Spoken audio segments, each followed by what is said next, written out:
ਸਤਿ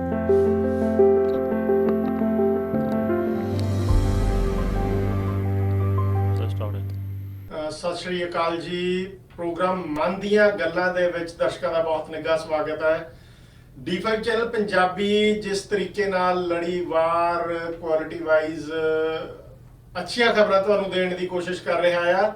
ਉਸੇ ਲੜੀ ਤਹਿਤ ਇੱਕ ਨਵਾਂ ਪ੍ਰੋਗਰਾਮ ਅਸੀਂ ਸ਼ੁਰੂ ਕੀਤਾ ਹੈ, ਕਿਉਂਕਿ ਲੋਕਾਂ ਦੀ ਮੰਗ ਸੀਗੀ ਕਿ ਡਾਕਟਰ ਹਰਸ਼ਿੰਦਰ ਕੌਰ ਦੇ ਨਾਲ ਜੋ ਪ੍ਰੋਗਰਾਮ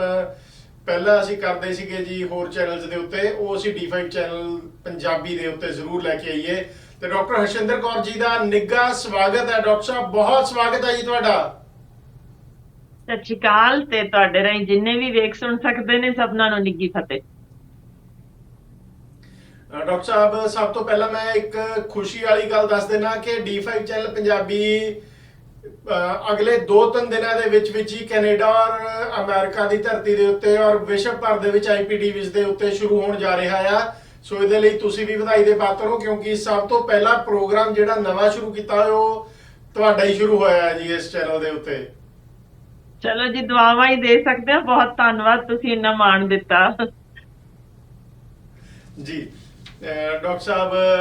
ਅਸੀਂ ਪਹਿਲਾਂ ਕਹਾਣੀ ਤੋਂ ਸ਼ੁਰੂ ਕਰ ਦਿੰਦੇ ਸੀ, ਤੁਸੀਂ ਛੋਟੀ ਜੀ ਕੋਈ ਮਿੰਨੀ ਜੀ ਕਹਾਣੀ ਸੁਣਾ ਦਿਓ ਜੀ, ਤਾਂ ਕਿ ਸਾਡੇ ਦਰਸ਼ਕ ਤਰੋ ਤਾਜ਼ਾ ਹੋ ਜਾਣ। ਜਿਹੜੇ ਭਾਰਤੀ ਸਮੇਂ ਦੇ ਵਿੱਚ ਸਵੇਰ ਹੋਈ ਹੈ ਤੇ ਕੈਨੇਡਾ ਦੇ ਵਿੱਚ ਈਵਨਿੰਗ ਹੈ ਜੀ, ਇਸ ਵੇਲੇ ਸ਼ਾਮ ਹੈ ਜੀ। ਬਿਲਕੁਲ, ਅੱਜ ਅਸਲ 'ਚ ਤੁਹਾਡੇ ਲਈ ਮੁਬਾਰਕ ਦਿਨ ਹੈ, ਜਿਹਦੇ ਵਿੱਚ ਤੁਸੀਂ ਬਹੁਤ ਸਾਰੀਆਂ ਉਮੀਦਾਂ, ਬਹੁਤ ਸਾਰੀਆਂ ਉਮੰਗਾਂ ਦੇ ਨਾਲ ਸ਼ੁਰੂ ਕੀਤੇ ਹੋ। ਤੇ ਕਿਸੇ ਦਾ ਵੀ ਕੋਈ ਨਵੀਂ ਗੱਲ ਜਦੋਂ ਸ਼ੁਰੂ ਹੋਈ ਹੋਵੇ, ਉਦੋਂ ਵਾਕਈ ਅਵਾਖੀ ਕਿਸਮ ਦਾ ਚਾਅ ਹੁੰਦਾ ਜੇ ਕਿਸੇ ਲਈ ਵੀ, ਕਿਸੇ ਦਾ ਵੀ ਜਦੋਂ ਨਵਾਂ ਕੰਮ ਸ਼ੁਰੂ ਹੋਇਆ ਹੋਵੇ। ਤੇ ਸਾਰੇ ਹਮੇਸ਼ਾ ਅਰਦਾਸਾਂ ਹੀ ਕਰਦੇ ਆ ਕਿ ਸਭਨਾਂ ਦੇ ਘਰ ਉਸੇ ਤਰ੍ਹਾਂ ਹੀ ਖੁਸ਼ੀ ਹੋਵੇ ਜਿਵੇਂ ਅਸੀਂ ਆਪਣੇ ਵਿਹੜੇ ਵਿੱਚ ਚਾਹੁੰਦੇ ਹਾਂ। ਸੋ ਇਸੇ ਕਿ ਸਾਰਿਆਂ ਵਿੱਚ ਇੰਝ ਹੀ ਅਸੀਂ ਖੁਸ਼ੀ ਸਾਂਝੇ ਕਰਦੇ ਰਹੀਏ। ਇਸ ਉਮੀਦ ਨਾਲ ਅੱਜ ਇੱਕ ਵੱਖ ਕਿਸਮ ਦੀ ਕਹਾਣੀ ਤੁਹਾਡੇ ਨਾਲ ਸਾਂਝੀ ਕਰਦੀ ਹਾਂ, ਜਿਸ ਤੋਂ ਸ਼ਾਇਦ ਬਹੁਤ ਕੁਝ ਸਾਨੂੰ ਸਿੱਖਣ ਨੂੰ ਵੀ ਮਿਲ ਜਾਏਗਾ। ਵੇਖੋ, ਇੱਕ ਕਲਾਸ ਦੇ ਵਿੱਚ, ਇੱਕ ਇੰਜੀਨੀਅਰਿੰਗ ਕਲਾਸ ਦੇ ਵਿੱਚ ਇੱਕ ਪ੍ਰੋਫੈਸਰ ਸਾਹਿਬ ਨੇ ਇੱਕ ਦਿੱਤਾ ਹਰ ਇੱਕ ਨੂੰ ਕੁਐਸਚਨ ਕਿ ਅੱਜ ਮੈਂ ਇੱਕ ਤੁਹਾਨੂੰ ਐਗਜ਼ਾਮ ਦੇਣ ਲੱਗਾ ਤੇ ਇਹ ਇੱਕ ਪਰਚਾ ਤੁਹਾਨੂੰ ਮੈਂ ਸਭ ਨੂੰ ਫੜਾਵਾਂਗਾ, ਜਿਹੜਾ ਕਿਸੇ ਨੇ ਵੀ ਖੋਲਣਾ ਨਹੀਂ, ਪੁੱਠਾ ਰੱਖਾਂਗਾ। ਤੇ ਜਦੋਂ ਤੁਸੀਂ ਸਾਰਿਆਂ ਨੂੰ ਵੰਡਿਆ ਜਾਏਗਾ, ਉਦੋਂ ਸਾਰੇ ਜਣੇ ਖੋਲਿਓ ਤੇ ਉਦੋਂ ਹੀ ਇਹਦੇ ਉੱਤੇ ਕੁਛ ਨਾ ਕੁਛ ਇਹਦਾ ਜਵਾਬ ਦੇਣਾ ਸ਼ੁਰੂ ਕਰਿਓ। ਸੋ ਉਹਨਾਂ ਨੇ ਸਾਰੇ ਇੱਕ ਤਾਂ ਕਲਾਸ 'ਚ ਘਬਰਾ ਗਏ ਕਿ ਪਹਿਲਾਂ ਦੱਸਿਆ ਹੀ ਨਹੀਂ, ਅਨਐਕਸਪੈਕਟਿਡ ਸਾਨੂੰ ਮਿਲ ਗਿਆ ਜੇ ਕਰਨ ਨੂੰ। ਸੋ ਉਹਨੇ ਇੱਕ ਇੱਕ ਕਾਗਜ਼ ਸਭ ਨੂੰ ਪੁੱਠਾ ਹਰ ਇੱਕ ਦੇ ਉੱਤੇ ਡੈਸਕ ਤੇ ਰੱਖ ਦਿੱਤਾ। ਸੋ ਥੋੜੀ ਜਦੋਂ ਸਾਰੇ ਪਾਸੇ ਵੰਡੀ ਗਈ, ਥੋੜੀ ਜਿਹੀ ਦੇਰ ਬਾਅਦ ਜਦੋਂ ਸਭ ਨੂੰ ਕਿਹਾ ਗਿਆ ਵੀ ਖੋਲੋ ਜੀ ਤੇ ਸ਼ੁਰੂ ਕਰੋ, ਸਭ ਨੇ ਸਿੱਧਾ ਕੀਤਾ ਕਾਗਜ਼ ਕਿ ਕੀ ਸਵਾਲ ਹੈ, ਤਾਂ ਉਹ ਖਾਲੀ ਸੀ। ਬੜੇ ਹੈਰਾਨ ਹੋਏ ਇੱਕ ਦੂਜੇ ਵੱਲ ਦੇਖਣ ਕਿ ਇਹ ਕੀ ਚੀਜ਼ ਆ ਗਈ, ਸਾਨੂੰ ਤਾਂ ਦਿਸਦਾ ਹੀ ਕੁਛ ਨਹੀਂ ਪਿਆ। ਤਾਂ ਥੋੜੀ ਕੁ ਦੇਰ ਧਿਆਨ ਨਾਲ ਦੇਖਣ ਨਾਲ ਨਾ ਇੱਕ ਨੂੰ ਦਿਸਿਆ ਕਿ ਇਹਦੇ 'ਚ ਨਿੱਕਾ ਜਿਹਾ ਇੱਕ ਕਾਲਾ ਡਾਟ ਹੈ ਮੇਰੇ ਵਿੱਚ।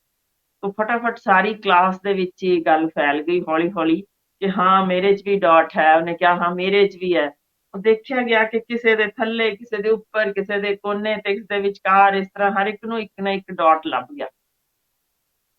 ਸੋ ਸਾਰੀ ਕਲਾਸ ਨੇ ਆਪਣੇ ਹਿਸਾਬ ਨਾਲ ਕਿ ਇਹ ਡਾਟ ਹੈ ਦੇ ਬਾਰੇ ਲਿਖਣਾ ਹੈ। ਉਹਨਾਂ ਨੇ ਆਪਣਾ ਲੈਟੀਟਿਊਡ, ਲੌਂਗੀਟਿਊਡ ਸਾਰਾ ਕੁਝ ਲੱਭ ਲਭਾ ਕੇ ਇੱਥੇ ਹੋਵੇਗਾ, ਇਸ ਤਰ੍ਹਾਂ ਹੋਣਾ ਚਾਹੀਦਾ, ਸਾਰਾ ਪੇਜ ਭਰ ਦਿੱਤਾ ਉਹਦੇ ਬਾਰੇ ਲਿਖ ਕੇ। ਤੇ ਜਦੋਂ ਉਹਨਾਂ ਦੇ ਟੀਚਰ ਨੇ ਚੁੱਕੇ ਸਾਰਿਆਂ ਦੇ ਕਾਗਜ਼, ਸਾਰੀ ਦੀ ਸਾਰੀ ਕਲਾਸ ਨੇ ਉਸਦੇ ਡਾਟ ਬਾਰੇ ਹੀ ਲਿਖਿਆ ਹੋਇਆ। ਬੜੀ ਖੂਬਸੂਰਤ ਇੰਜੀਨੀਅਰ ਸਨ, ਬਹੁਤ ਸੋਹਣਾ ਉਹਨਾਂ ਨੇ ਸਾਰਾ ਕੁਝ ਸਭ ਨੇ ਡਿਟੇਲ ਲਿਖੀ ਹੋਈ ਸੀ। ਤਾਂ ਪ੍ਰੋਫੈਸਰ ਸਾਹਿਬ ਦੇਖ ਕੇ ਉਹਨਾਂ ਨੇ ਸਭ ਦੇ ਕਾਗਜ਼ ਪਾਸੇ ਰੱਖ ਦਿੱਤੇ ਤੇ ਕਹਿਣ ਲੱਗੇ, ਭਾਈ ਮੈਂ ਤਾਂ ਸਿਰਫ ਇੱਕ ਖਾਲੀ ਕਾਗਜ਼ ਦਿੱਤਾ, ਉਮੀਦ ਕੀਤੀ ਸੀ ਕਿ ਤੁਸੀਂ ਇਸ ਬਾਰੇ ਲਿਖੋਗੇ ਕਿੰਨੇ ਦਰਖਤ ਵੱਢੇ ਜਾਂਦੇ ਨੇ ਇਹ ਕਾਗਜ਼ ਲਈ, ਤੇ ਕਿਸ ਤਰ੍ਹਾਂ ਇਹਦੀ ਹੋਂਦ ਸ਼ੁਰੂ ਹੋਈ, ਕੀ ਸੀ ਇਹਦੀ ਖੂਬਸੂਰਤੀ ਬਾਰੇ ਤੁਸੀਂ ਲਿਖਦੇ। ਮੈਂ ਹੈਰਾਨ ਹਾਂ ਕਿ ਇਹ ਡਾਟ ਮੈਂ ਜਾਣਬੁੱਝ ਕੇ ਤਾਂ ਪਾਇਆ ਹੀ ਨਹੀਂ ਸੀ। ਇਹ ਤਾਂ ਕਿਸੇ ਦੇ ਕਾਗਜ਼ ਵਿੱਚ ਕਿਤੇ ਉਹਦੀ ਬਣਤਰ ਵਿੱਚ ਕਿਤੇ ਨਾ ਕਿਤੇ ਹਲਕਾ, ਕਿਤੇ ਬਹੁਤ ਬਰੀਕ ਦਾਗ, ਕਿੰਨੀ ਨੀਂਦ ਲਾ ਕੇ ਤੁਸੀਂ ਉਹ ਦਾਗ ਲੱਭ ਕੇ ਉਹਦੇ ਬਾਰੇ ਲਿਖਿਆ। ਸੋ ਇਹ ਉਹਨਾਂ ਨੇ ਕਿਹਾ ਅੱਗੋਂ ਕਿ ਭਾਈ ਇਹੀ ਤੁਹਾਡੀ ਅੱਜ ਦੀ ਸਿੱਖ ਹੈ ਕਿ ਦੁਨੀਆ ਤੁਸੀਂ ਕਿੰਨਾ ਵੀ ਅੱਗੇ ਤੋਂ ਅੱਗੇ ਚੰਗਾ ਕਰਦੇ ਰਹੋ, ਦੁਨੀਆ ਤੁਹਾਡੀ ਚੰਗਿਆਈ ਨਹੀਂ ਦੇਖਦੀ। ਉਹ ਵੇਖਦੀ ਜੇ ਕਿ ਤੁਹਾਡੇ ਪੂਰੇ ਕਿਰਦਾਰ ਵਿੱਚ ਇੱਕ ਵੀ ਭਾਵੇਂ ਹਲਕਾ ਹੀ ਦਾਗ ਕਿਉਂ ਨਾ ਹੋਵੇ, ਉਸ ਨੂੰ ਇਸ ਪੱਧਰ ਤੇ ਉਜਾਗਰ ਕਰਨ ਲੱਗ ਪੈਂਦੀ ਹੈ ਜਿਵੇਂ ਤੁਸੀਂ ਸਾਰੀ ਕਲਾਸ ਦੇ ਵਿੱਚ ਇੱਕ ਉਸ ਦਾਗ ਜੋ ਕਿਤੇ ਕਿਤੇ ਤਾਂ ਦਿਖ ਵੀ ਨਹੀਂ ਸੀ ਰਿਹਾ ਚੰਗੀ ਤਰ੍ਹਾਂ, ਪਰ ਤੁਸੀਂ ਉਹਨੂੰ ਇੰਨਾ ਉਗਾੜਿਆ, ਉਹਨੂੰ ਇੰਨਾ ਵੱਧ ਲਿਆ ਏ ਕਿ ਸਾਫ਼ ਕਾਗਜ਼ ਬਾਰੇ ਇੱਕ ਹਰਫ ਵੀ ਲਿਖਣਾ ਯੋਗ ਨਹੀਂ ਸਮਝਿਆ। ਇਹੋ ਕੁਝ ਸਾਡੀ ਅਸਲੀਅਤ ਵਿੱਚ ਸਾਡੇ ਇਹੋ ਜਿਹੇ ਚੋਟੀ ਦੇ ਖਿਡਾਰੀ ਰਹੇ ਜਿਨ੍ਹਾਂ ਨੇ 4-4 ਹਜ਼ਾਰ ਗੋਲ ਵੀ ਕਰ ਦਿੱਤੇ, ਪਰ ਅਸੀਂ ਜ਼ਿਕਰ ਅੱਜ ਵੀ ਕਰੀਏ ਨਾ, ਉਹ ਇੱਕ ਮਿਸਡ ਗੋਲ ਉਹਦੇ ਬਾਰੇ ਹੀ ਜ਼ਿਕਰ ਕਰਦੇ ਹਾਂ। ਇਹੋ ਕੁਝ ਹੁੰਦਾ ਜੀ ਜਦ ਤੱਕ ਅਸੀਂ ਜਿਉਂਦੇ ਹਾਂ, ਕਿੰਨਾ ਹੀ ਅਸੀਂ ਕੋਸ਼ਿਸ਼ ਕਰਦੇ ਰਹੀਏ, ਲੋਕ ਸਾਡੇ ਕਿਰਦਾਰ ਵਿਚਲਾ ਇੱਕ ਨੈਗੇਟਿਵ ਨੁਕਤਾ ਜ਼ਰੂਰ ਚੁੱਕ ਕੇ ਉਹਨੂੰ ਸਾਂਝ ਕਰਕੇ ਆਪਣੇ ਅੰਦਰ ਇੱਕ ਖੁਸ਼ੀ ਜਿਹੀ ਮਹਿਸੂਸ ਕਰ ਲੈਂਦੇ ਨੇ, ਢਾਹ ਲਿਆ ਦੂਜੇ ਨੂੰ, ਖਿੱਚ ਲਿਆ ਆਪਣੇ ਪੱਧਰ ਤੇ, ਆਪਣੀ ਲਾਈਨ ਲੰਬੀ ਕਰਨ ਵਿੱਚ ਯਕੀਨ ਨਹੀਂ ਰੱਖਦੇ। ਸੋ ਇਹ ਸਾਡਾ ਸਾਰਿਆਂ ਨੂੰ ਹੀ ਮੇਰਾ ਖਿਆਲ ਇਹਦੇ ਵਿੱਚੋਂ ਬਹੁਤ ਕੁਝ ਸਿੱਖਣ ਨੂੰ ਮਿਲਦਾ ਜੀ ਕਿ ਅਸੀਂ ਕਿਸੇ ਹੋਰ ਦੇ ਵੱਲੋਂ ਕੀਤੀ ਨੁਕਤਾਚੀਨੀ ਨਾਲ ਢਹਿ ਢੇਰੀ ਨਾ ਹੋ ਜਾਈਏ। ਇਹ ਸਾਡਾ ਕਿਰਦਾਰ ਹੈ, ਅਸੀਂ ਵੀ ਕਿਸੇ ਬਾਰੇ ਇਹੋ ਕੁਝ ਕਰਾਂਗੇ, ਪਰ ਆਪਣੇ ਇਸੇ ਤਰੀਕੇ ਸਹਿਜ ਢੰਗ ਨਾਲ ਅਗਾਂਹ ਤੁਰਦੇ ਰਹੀਏ ਤਾਂ ਅਸੀਂ ਇੱਕ ਮਿਸਾਲ ਕਾਇਮ ਕਰ ਜਾਂਦੇ ਹਾਂ, ਇੱਕ ਵੱਖ ਹਸਤੀ ਬਣ ਜਾਂਦੇ ਹਾਂ। ਜਦੋਂ ਤੁਰ ਜਾਵਾਂਗੇ ਇੱਕ ਵੱਖ ਰਾਹ ਨਵਾਂ ਜੋ ਅਸੀਂ ਕ੍ਰੀਏਟ ਕਰਕੇ ਗਏ ਹਾਂ, ਉੱਥੇ ਬਹੁਤ ਸਾਰੇ ਹੋਣਗੇ ਤੁਰਨ ਲਈ। ਪਰ ਅੱਜ ਦੇ ਦਿਨ ਅਸੀਂ ਆਪਣੀ ਜੋ ਅਗਾਂਹ ਉਚਾਈ ਨੂੰ ਛੂ ਰਹੇ ਹਾਂ, ਕਿਤੇ ਉਹ ਕਿਸੇ ਵੱਲੋਂ ਇਹ ਇੱਕ ਨਿੱਕਾ ਜਿਹਾ ਡਾਟ ਲੱਭ ਕੇ ਨੁਕਤਾਚੀਨੀ ਵਜੋਂ ਅਸੀਂ ਆਪਣਾ ਕੰਮ ਨਾ ਛੱਡੀਏ, ਅਸੀਂ ਆਪਣਾ ਰਾਹ ਨਾ ਤਿਆਗੀਏ, ਇਸੇ ਤਰ੍ਹਾਂ ਡਟੇ ਰਹੀਏ, ਮੰਨ ਲਈਏ ਕਿ ਸਾਡੀ ਫਿਤਰਤ ਹੀ ਇਹੋ ਜਿਹੀ ਹੈ। ਸੋ ਇਹੋ ਮੇਰਾ ਅੱਜ ਦਾ ਸੁਨੇਹਾ ਸੀ ਇਸ ਕਹਾਣੀ ਵਿੱਚੋਂ ਕਿ ਲੋਕਾਂ ਨੇ ਤਾਂ ਨੈਗੇਟਿਵਿਟੀ ਹੀ ਲੱਭਣੀ ਹੈ, ਆਪਣੇ ਹਿਸਾਬ ਨਾਲ ਕਿਰਦਾਰ ਵਿੱਚੋਂ ਹੀ ਕੱਢਣਾ ਕੁਛ ਨਾ ਕੁਛ, ਪਰ ਜਦੋਂ ਪੋਜ਼ਿਟਿਵ ਅਸੀਂ ਜ਼ਿਆਦਾ ਚੀਜ਼ਾਂ ਕਰ ਜਾਂਦੇ ਹਾਂ, ਬਹੁਤ ਦੁਨੀਆ ਨਾਲ ਵੀ ਜੁੜਿਆ ਕਰਦੀ ਹੈ। ਜੀ ਡਾਕਟਰ ਸਾਹਿਬ ਬਿਲਕੁਲ ਦਰੁਸਤ ਹੈ ਜੀ। ਇਹ ਕਹਾਣੀ ਇਸ ਤਰ੍ਹਾਂ ਦਾ ਹੀ ਮਾਹੌਲ ਪੈਦਾ ਹੋਇਆ ਹੈ ਜੀ ਇਸ ਵੇਲੇ ਕੈਨੇਡਾ ਦੇ ਵਿੱਚ, ਕਿਉਂਕਿ ਕੈਨੇਡਾ ਦੀ ਧਰਤੀ ਤੋਂ ਸਾਡਾ ਪਹਿਲਾ ਪ੍ਰੋਗਰਾਮ ਹੈ D5 ਚੈਨਲ ਪੰਜਾਬੀ, ਜਿਹਨੂੰ ਤੁਸੀਂ ਆਉਣ ਵਾਲੇ ਸਮੇਂ ਦੇ ਵਿੱਚ ਲਗਭਗ ਹਰ ਪਲੇਟਫਾਰਮ ਤੇ ਦੇਖੋਗੇ। ਦੁਨੀਆ ਦੇ ਹਰ ਪਲੇਟਫਾਰਮ ਤੇ ਅਸੀਂ ਕੋਸ਼ਿਸ਼ ਕਰ ਰਹੇ ਹਾਂ ਕਿ ਦਰਸ਼ਕਾਂ ਤੱਕ ਪਹੁੰਚ ਸਕੀਏ, ਕਿਉਂਕਿ ਉਹਨਾਂ ਦਾ ਪਿਆਰ ਸਤਿਕਾਰ ਹੀ ਬਹੁਤ ਜ਼ਿਆਦਾ ਮਿਲ ਰਿਹਾ ਆ। ਤੇ ਇਹੋ ਜਿਹਾ ਮਾਹੌਲ ਡਾਕਟਰ ਸਾਹਿਬ ਪਿਛਲੇ ਮਹੀਨੇ ਇੱਕ government of India the advisory ਆਈ ਹੈ ਜੀ ਕੈਨੇਡਾ ਨੂੰ ਕਿ ਸਟੂਡੈਂਟਸ ਚੌਕਸ ਰਹਿਣ। ਉਸ ਤੋਂ ਬਾਅਦ ਮਾਹੌਲ ਬਹੁਤ ਜ਼ਿਆਦਾ ਟੈਂਸ ਰਿਹਾ ਆ ਤੇ ਕਈ ਲੋਕਾਂ ਨੇ ਕਿਹਾ, ਕਈ ਆਰਗੇਨਾਈਜੇਸ਼ਨਸ ਨੇ ਕਿਹਾ ਕਿ ਸਾਨੂੰ ਇਸ ਐਡਵਾਈਜ਼ਰੀ ਬਾਰੇ ਸਮਝ ਨਹੀਂ ਆਈ ਕਿ ਕਿਉਂ ਧਿਆਨ ਰੱਖਣ ਸਟੂਡੈਂਟਸ, ਇੱਥੇ ਕੀ ਖਤਰਾ ਆ। ਤੇ ਦੂਜੇ ਪਾਸੇ ਕੁਝ ਡਿਸਕ੍ਰਿਮੀਨੇਸ਼ਨ ਦੀਆਂ ਗੱਲਾਂ ਵੀ ਸਾਹਮਣੇ ਆ ਰਹੀਆਂ ਨੇ ਕਿ ਜੀ ਡਿਸਕ੍ਰਿਮੀਨੇਸ਼ਨ ਹੁੰਦੀ ਆ, ਪਰ ਕੋਈ ਵੀ ਚੀਜ਼ ਕਲੀਅਰ ਨਹੀਂ ਕੀਤੀ ਗਈ। ਤੇ ਸਟੂਡੈਂਟਸ ਦੇ ਬਾਰੇ ਅੱਜ ਅਸੀਂ ਗੱਲ ਕਰਨੀ ਹੈ, ਜਿਹੜਾ ਕਿ ਸਭ ਤੋਂ ਗਰਮ ਮੁੱਦਾ ਆ ਕੈਨੇਡਾ ਦੇ ਵਿੱਚ। ਤੁਹਾਨੂੰ ਡਾਕਟਰ ਸਾਹਿਬ ਕੀ ਲੱਗ ਸਕਦਾ, ਬੀਇੰਗ ਅ ਡਾਕਟਰ ਤੁਸੀਂ ਕਈ ਲੋਕਾਂ ਨੂੰ ਮਿਲਦੇ ਹੋ, ਕਈ ਲੋਕ ਬਾਹਰ ਪੜ੍ਹਨ ਵੀ ਆਉਂਦੇ ਨੇ, ਤੁਹਾਡੇ ਸਟੂਡੈਂਟ ਵੀ ਨੇ ਕਈ ਜਿਨ੍ਹਾਂ ਨੇ MBBS ਵੀ ਕੀਤੀ ਹੋ ਤੁਹਾਡੇ ਕੋਲੋਂ, ਤੁਹਾਨੂੰ ਕੀ ਲੱਗਦਾ ਹੈ ਕਿ ਸਟੂਡੈਂਟਸ ਦੀ ਪਰਵਰਿਸ਼ ਕਿਸ ਤਰ੍ਹਾਂ ਹੋ ਰਹੀ ਹੈ, ਕਿਸ ਤਰੀਕੇ ਨਾਲ ਉਹ ਬਾਹਰ ਆ ਰਹੇ ਨੇ ਤੇ ਇੱਥੇ ਆ ਕੇ ਕਿਉਂ ਉਹਨਾਂ ਨੂੰ ਉਹੋ ਜਿਹਾ ਮਾਹੌਲ ਦਾ ਸਾਹਮਣਾ ਕਰਨਾ ਪੈ ਰਿਹਾ ਆ? ਦੇਖੋ, ਬਹੁਤ ਸਾਰੀਆਂ ਡਿਸਟਰਬਿੰਗ ਨਿਊਜ਼ ਵੀ ਪਹੁੰਚਦੀਆਂ ਨੇ ਵੱਖੋ ਵੱਖਰੇ ਮੁਲਕਾਂ ਤੋਂ, ਜੋ ਨਾ ਸਿਰਫ ਸਾਡੀ ਇੱਥੇ ਟਾਈਮਜ਼ ਆਫ ਇੰਡੀਆ ਜਾਂ ਬਹੁਤ ਦ ਹਿੰਦੂ ਜਾਂ ਇਸ ਤਰ੍ਹਾਂ ਦੀਆਂ ਚੋਟੀ ਦੀਆਂ ਅਖਬਾਰਾਂ ਨੈਸ਼ਨਲ ਵਿੱਚ ਵੀ ਛਪਦੀਆਂ ਨੇ, ਇੰਟਰਨੈਸ਼ਨਲ ਅਖਬਾਰਾਂ ਗਾਰਡੀਅਨ ਜਾਂ ਹੋਰ ਨਿਊਯਾਰਕ ਟਾਈਮਜ਼ ਵਰਗੀਆਂ ਦੇ ਵਿੱਚ ਵੀ ਛਪਦੀਆਂ ਨੇ, ਤੇ ਬਹੁਤ ਸਾਰੇ BBC ਦੇ ਪ੍ਰੋਗਰਾਮਾਂ ਦੇ ਵਿੱਚ ਵੀ ਸੁਣਨ ਨੂੰ ਮਿਲਦੀਆਂ ਨੇ ਕਿ ਇਹ ਨੈਗੇਟਿਵ। ਮੈਂ ਇਸ ਕਾਰਨ ਇਹ ਕਹਾਣੀ ਅੱਜ ਸ਼ੁਰੂ ਕੀਤੀ ਸੀ ਕਿ ਉਹਨਾਂ ਵਿੱਚ ਪੋਜ਼ਿਟਿਵਿਟੀ ਸਾਡੀ ਓਨੀ ਉਗਾੜੀ ਨਹੀਂ ਜਾ ਰਹੀ, ਕਿਉਂਕਿ ਸਾਡਾ ਬਹੁਤ ਵੱਡਾ ਇੱਕ ਕੁਨਬਾ ਜਿਹੜਾ ਪੋਜ਼ਿਟਿਵ ਵੱਲ ਨੂੰ ਤੁਰ ਰਿਹਾ, ਜਿਹਨੇ ਸਿਖਰਾਂ ਛੂਹੀਆਂ ਨੇ, ਜਿਹਨੇ ਉੱਥੇ ਉਹਨਾਂ ਦੇ ਮੁਲਕਾਂ ਵਿੱਚ ਕਿਵੇਂ ਇਕੋਨਮੀ ਖੜੀ ਕੀਤੀ ਹੈ, ਉਹਦੇ ਬਾਰੇ ਬਹੁਤ ਵਿਰਲਾ ਟਾਵਾਂ ਪ੍ਰੋਗਰਾਮ ਮਿਲਦਾ ਜੀ। ਪਰ ਜਦੋਂ ਬਦਖੋਈ ਕਰਨੀ ਹੁੰਦੀ ਹੈ ਉਹ ਇੱਕ ਵੱਲੋਂ ਹੋਈ ਕਿ 10 ਵੱਲੋਂ ਹੋਈ, ਉਹ ਇੰਨੇ ਵਾਰ ਪ੍ਰੋਗਰਾਮ ਹੁੰਦਾ ਜੇ, ਇੰਨੇ ਤਗੜੇ ਤਰੀਕੇ ਉਗਾੜਿਆ ਜਾਂਦਾ ਹੈ ਕਿ ਵਿਸ਼ਵ ਪੱਧਰ ਤੇ ਨਮੋਸ਼ੀ ਜਿਹੀ ਜਾਪਦੀ ਜੇ। ਕਾਰਨ ਜੇ ਇਹਦੇ ਪਿੱਛੇ ਇੱਕ ਅਹਿਮ, ਜੇ ਅਸੀਂ ਪੰਜਾਬ ਦਾ ਅਰ ਤੱਕ ਪਿਛੋਕੜ ਦੇਖਣਾ ਚਾਹੀਏ, ਪੰਜਾਬ ਦਾ ਇਤਿਹਾਸ ਕੁਝ ਵੱਖ ਹੈ। ਬਾਕੀ ਮੁਲਕਾਂ ਵਿੱਚ ਵੀ ਕੁਛ ਨਾ ਕੁਛ ਇਹੋ ਜਿਹਾ ਜ਼ਰੂਰ ਭਾਵੇਂ ਵਾਪਰਦਾ ਹੋਵੇ, ਪਰ ਪੰਜਾਬੀਆਂ ਵਿੱਚ ਜੋ ਵੱਖ ਹੈ ਉਹ ਦੱਸਦੀਆਂ। ਇਹਨਾਂ ਦੀ ਅਣਖ ਇਸ ਜ਼ਰਖੇਜ਼ ਜ਼ਮੀਨ ਦੇ ਵਿੱਚੋਂ ਇਹ ਯੋਧੇ ਨੇ ਜੋ ਉਪਜੇ ਨੇ, ਪਰ ਯੋਧੇ ਦੁਨੀਆ ਭਰ ਵਿੱਚ ਬਥੇਰੇ ਹੋਣਗੇ। ਇਹ ਯੋਧੇ ਇਸ ਕਰਕੇ ਵੱਖ ਨੇ ਕਿ ਪੰਜਾਬੀਆਂ ਦੇ ਜੇ ਇਤਿਹਾਸ ਵੱਲ ਝਾਤ ਮਾਰੀਏ, ਇਹ ਪਹਿਲਾ ਵਾਰ ਕਰਦੇ ਨਹੀਂ, ਇਹ ਮਾਰਨ ਵਿੱਚ ਯਕੀਨ ਨਹੀਂ ਰੱਖਦੇ। ਸਿਖਰ ਦੇ ਇਹ ਤੁਸੀਂ ਅੰਦਰੋਂ ਵੀ ਦੇਖ ਸਕਦੇ ਹੋ, ਤਾਕਤਵਰ ਹੁੰਦਿਆਂ, ਮਰਨ ਮਰਾਣ ਤੱਕ ਜਾਣ ਦੀ ਪੂਰੀ ਇਹਨਾਂ 'ਚ ਹੁੰਦਿਆਂ, ਸਾਰਾ ਕੁਝ ਹੁੰਦਿਆਂ ਵੀ ਪਹਿਲਾ ਜਿਹੜਾ ਸਟੈਪ ਲੈਂਦੇ ਨੇ ਉਹ ਸ਼ਾਂਤਮਈ ਹੁੰਦਾ। ਬਹੁਤ ਰੇਅਰ ਜੇ ਇਹ ਚੀਜ਼ ਕਿਸੇ ਵੀ ਕੌਮ ਦੇ ਵਿੱਚ ਹੋਣੀ, ਬੜੀ ਵੱਖ ਇਹਦੇ ਮਾਇਨੇ ਨੇ। ਯਾਨੀ ਅਸੀਂ ਇੰਨੇ ਤਾਕਤਵਰ ਹੁੰਦੇ ਹਾਂ ਜਿਨ੍ਹਾਂ ਬਾਰੇ ਲਿਖਿਆ ਹੋਵੇ ਕਿ ਪੁੱਠੇ ਹੱਥ ਨਾਲ ਘੁੜਸਵਾਰ ਨੂੰ 2 ਹੱਥਾਂ ਵਿੱਚ ਵੱਢ ਦੇਣਾ ਮਾਇਨੇ ਰੱਖਦਾ ਜੀ, ਜਾਂ 50-50 ਕਿਲੋ ਦਾ ਯਾਨੀ ਚੁੱਕ ਕੇ ਜੰਗਾਂ ਵਿੱਚ ਚਲੇ ਜਾਣਾ, ਉਹ ਲੋਹੇ ਦਾ ਸਾਰਾ, ਯਾਨੀ ਇਹ ਸਾਰੀਆਂ ਚੀਜ਼ਾਂ ਦੱਸਦੀਆਂ ਨੇ ਕਿ ਬੜੀ ਤਾਕਤਵਰ ਨੇ। ਉਹਦੇ ਬਾਵਜੂਦ ਸਾਡੇ ਉੱਤੇ ਕਿਉਂ ਇਹ ਚੀਜ਼ ਨੁਕਤਾ, ਜਿਨ੍ਹਾਂ ਵਿੱਚ ਤੁਸੀਂ ਆਪ ਇਸ ਇਤਿਹਾਸ ਦੇ ਵਿੱਚੋਂ ਕਿ ਕਿਵੇਂ ਗੁਰੂ ਕੇ ਬਾਗ ਦੇ ਮੋਰਚੇ ਹੋਣ ਜਾਂ ਜੋ ਵੀ ਹੋਏ, ਹਮੇਸ਼ਾ ਅਸੀਂ ਸ਼ਾਂਤਮਈ ਢੰਗ ਨਾਲ ਜਾਨਾਂ ਦਿੱਤੀਆਂ ਨੇ, ਪਹਿਲਾ ਵਾਰ ਕਦੇ ਨਹੀਂ ਕੀਤਾ। ਹਾਲਾਂਕਿ ਸਾਨੂੰ ਸਿਖਾਇਆ ਗਿਆ ਕਿ ਜਦੋਂ ਤੁਹਾਡੇ ਤੇ ਦੁਸ਼ਮਣ ਵਾਰ ਕਰੇ ਤਾਂ ਫਿਰ ਤੁਸੀਂ ਹਥਿਆਰ ਉਦੋਂ ਹੀ ਚੁੱਕਣਾ ਜਦੋਂ ਮਨੁੱਖੀ ਹੱਕਾਂ ਦਾ ਘਾਣ ਹੋ ਰਿਹਾ ਹੋਵੇ, ਭਾਵੇਂ ਕਿਸੇ ਹੋਰ ਦਾ ਵੀ। ਯਾਨੀ ਆਪਣੇ ਲਈ ਨਹੀਂ, ਕਿਸੇ ਹੋਰ ਲਈ ਵੀ ਜਾਨ ਵਾਰ ਦੇਣੀ ਹੈ ਜਦੋਂ ਤੁਹਾਡੇ ਦੇਖੋ ਕਿ ਮਨੁੱਖੀ ਹੱਕਾਂ ਦਾ ਘਾਣ ਹੈ। ਇਸ ਪਿਛੋਕੜ ਨੂੰ ਹੁਣ ਦੇਖਦੇ ਹਾਂ ਜੇ ਚੱਲੀਏ ਅੱਜ ਦੇ ਦਿਨ, ਦੁਨੀਆ ਭਰ ਵਿੱਚ ਇਹ ਮਿਸਾਲ ਨਹੀਂ ਮਿਲਦੀ ਇਸ ਕਿਸਮ ਦੇ ਯੋਧਿਆਂ ਦੀ, ਜਿਹੜੇ ਆਪਣੇ ਲਈ ਘੱਟ ਮਰਦੇ ਨੇ, ਕਿਸੇ ਹੋਰ ਲਈ ਵੱਧ ਜਾਨਾਂ ਦਿੰਦੇ ਹੋਣ। ਹੁਣ ਜਦੋਂ ਇਹਨਾਂ ਦੇ ਵਿੱਚ ਕੋਈ ਨੈਗੇਟਿਵਿਟੀ, ਜਦੋਂ ਦੁਨੀਆ ਇਹ ਈਨ ਮੰਨ ਲੈਂਦੀ ਹੈ ਵਾਕਈ ਇਹਨਾਂ ਵਰਗੀ ਮਿਸਾਲ ਕਿਤੇ ਹੋਰ ਮਿਲਦੀ ਨਹੀਂ, ਤਾਂ ਉਹ ਨੈਗੇਟਿਵਿਟੀ ਵੱਧ ਉਛਾਲਦੀ ਹੈ। ਹੁਣ ਤਬਦੀਲੀ ਕੀ ਹੋਈ ਕਿ ਕੀ ਸਾਡੇ ਮਾਪੇ ਵਾਕਈ ਉਸੇ ਤਰ੍ਹਾਂ ਦੀ ਪਰਵਰਿਸ਼ ਕਰਦੇ ਨੇ, ਉਸੇ ਤਰ੍ਹਾਂ ਦਾ ਪਿਛੋਕੜ ਆਪਣੇ ਬੱਚਿਆਂ ਨੂੰ ਦੱਸ ਰਹੇ ਨੇ, ਜਾਂ ਇਤਿਹਾਸਿਕ ਨਾਇਕਾਂ ਦੀ ਜਦੋਂ ਗੱਲ ਕਰੀਏ ਤੇ ਬਹੁਤਿਆਂ ਨੂੰ, ਸਾਡਿਆਂ ਨੂੰ, ਮਾਪਿਆਂ ਨੂੰ ਹੀ ਨਹੀਂ ਪਤਾ ਹੁੰਦਾ ਇਹ ਕੌਣ ਨੇ।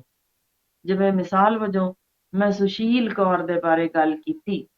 ਤਾਂ ਮੈਨੂੰ ਤਾਂ ਇੰਨੀ ਅਜੀਬ ਜਿਹੀ ਗੱਲ ਲੱਗੀ ਕਿ ਕਿਸੇ ਨੂੰ ਵੀ ਇਸ, ਮਾਪਿਆਂ ਨੂੰ ਜਦੋਂ ਪੁੱਛਦੀ ਸਾਂ ਸਕੂਲਸ ਵਿੱਚ, ਕਾਲਜਿਸ ਵਿੱਚ, ਉਹਨਾਂ ਦੇ ਵਿੱਚ ਜਦੋਂ ਹੁੰਦੇ ਸਨ, ਬੱਚਿਆਂ ਨੂੰ ਨਹੀਂ ਸੀ ਪਤਾ ਹੁੰਦਾ ਕਿ ਇਹ ਸ਼ੇਰਨੀ ਸਾਡੇ ਪਿਛੋਕੜ ਵਿੱਚ ਸੀ, ਤਾਂ ਮਾਪਿਆਂ ਨੂੰ ਵੀ ਨਹੀਂ ਸੀ ਪਤਾ।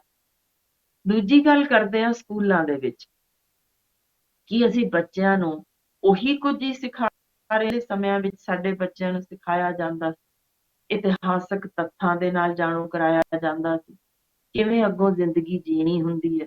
ਕਿਵੇਂ ਤੁਹਾਡੀ ਅੱਖ ਦੀ ਸ਼ਰਮ ਵੱਡਿਆਂ ਅੱਗੇ ਹੋਣੀ ਚਾਹੀਦੀ ਹੈ। ਕੀ ਇਹੋ ਜਿਹੀ ਚੀਜ਼ ਕਦੇ ਸਕੂਲਾਂ ਵਿੱਚ ਸਿਖਾਈ ਗਈ, ਜਾਂ ਸਿਰਫ ਇਹੋ ਸਿਖਾਇਆ ਜਾਂਦਾ ਹੈ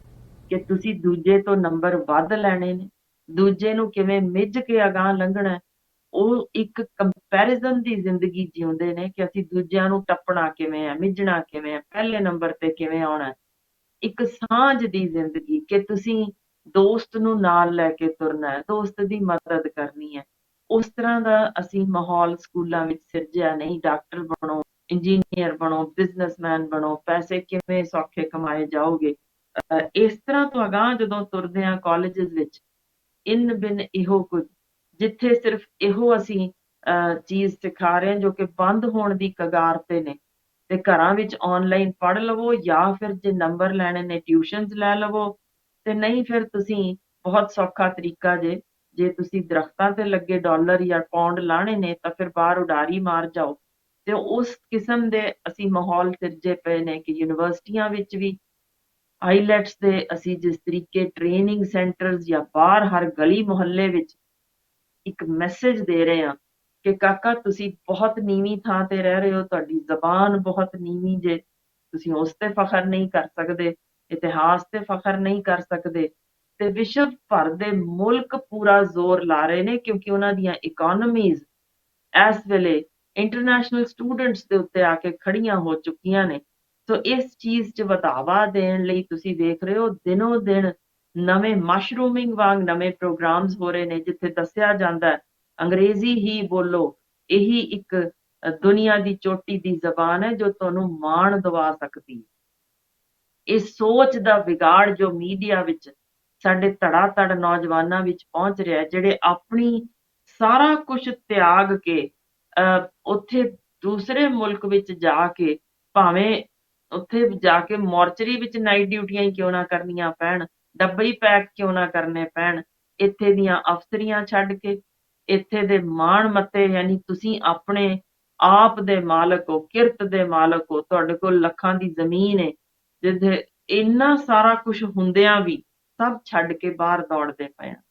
ਤੇ ਇੱਕ ਹੋਰ ਪਹਿਲੂ ਜ਼ਰੂਰ ਰਵਿੰਦਰ ਜੀ ਮੈਂ ਸਾਂਝਾ ਕਰਦੇ ਹਾਂ, ਜਿਹੜਾ ਸ਼ਾਇਦ ਤੁਹਾਡੇ ਨਜ਼ਰੀ ਉਹਨਾਂ ਨਾਪਿਆ ਹੋਵੇ। ਇੱਕ ਵੱਖ ਹੋਰ ਵੀ ਸਾਡੇ ਇੱਥੇ, ਕਿਉਂਕਿ ਸਭ ਨੂੰ ਪਤਾ ਹੀ ਹੈ ਕਿੰਨਾ ਕੁ ਜ਼ਿਆਦਾ ਸਾਡੇ ਇੱਥੇ ਇਸ ਵੇਲੇ ਜੋ ਸਭ ਕੁਝ ਉਜਾਗਰ ਹੋਇਆ ਹੀ ਪਿਆ ਕਿ ਸਾਡੇ IAS, ਸਾਡੇ IPS, ਸਾਡੇ ਸਿਆਸਤਦਾਨ ਹਜ਼ਾਰਾਂ ਕਰੋੜਾਂ ਦਾ ਗਬਨ ਕਰੀ ਫਿਰਦੇ ਨੇ, ਪੰਜਾਬ ਨੂੰ ਚੱਬ ਚੁੱਕੇ ਨੇ। ਸੋ ਸਾਡੇ ਕੋਲ ਇਹੋ ਜਿਹੀਆਂ ਜਾਣਕਾਰੀਆਂ ਪਹੁੰਚੀਆਂ ਨੇ, ਜਿੱਥੇ ਹੇਠਲੀ ਪੱਧਰ ਦੇ ਅਫਸਰ ਵੀ ਜੋ ਪੁਲਿਸ ਵਿੱਚ ਨੇ, ਜਾਂ ਜੋ IAS ਵਿੱਚ ਐਂਟਰੀ ਹੁੰਦੇ ਤੋਂ ਬਾਅਦ ਜਿਸ ਤਰੀਕੇ ਦੀ ਉਹ ਭਾਵੇਂ ਸ਼ਰਾਬ ਦੇ ਕਾਰੋਬਾਰ ਵਿੱਚ ਜਾਂ ਹੋਰ ਕਿਸੇ ਵੀ ਕਾਰੋਬਾਰ ਵਿੱਚ ਜਦੋਂ ਇਹ ਪੈਸਾ ਲਾਉਂਦੇ ਨੇ, ਉੱਥੋਂ ਜਦੋਂ ਇਹ ਗਲਤ ਤਰੀਕੇ ਪੈਸਾ ਕਮਾਇਆ ਹੁੰਦਾ ਤਾਂ ਆਪਣੀ ਨੌਜਵਾਨ ਪੀੜ੍ਹੀ ਨੂੰ ਬਾਹਰ ਭੇਜਣ ਲੱਗ ਪਏ ਨੇ, ਜੋ ਤੁਸੀਂ ਝਾਤ ਮਾਰ ਸਕਦੇ ਹੋ ਆਪਣੇ ਮੁਲਕਾਂ ਵਿੱਚ। ਇੱਥੋਂ ਪੈਸਾ ਸਾਰੇ ਦਾ ਸਾਰਾ ਜੋ ਗਲਤ ਤਰੀਕੇ ਕਮਾਇਆ ਹੁੰਦਾ, ਉਹਨਾਂ ਨੂੰ ਵੱਡੇ ਵੱਡੇ ਮਕਾਨ ਉੱਥੇ ਤਿਆਰ ਕਰਕੇ ਦੇ ਦਿੰਦੇ ਨੇ, ਜਿੱਥੇ ਇੰਟਰਨੈਸ਼ਨਲ ਸਟੂਡੈਂਟਸ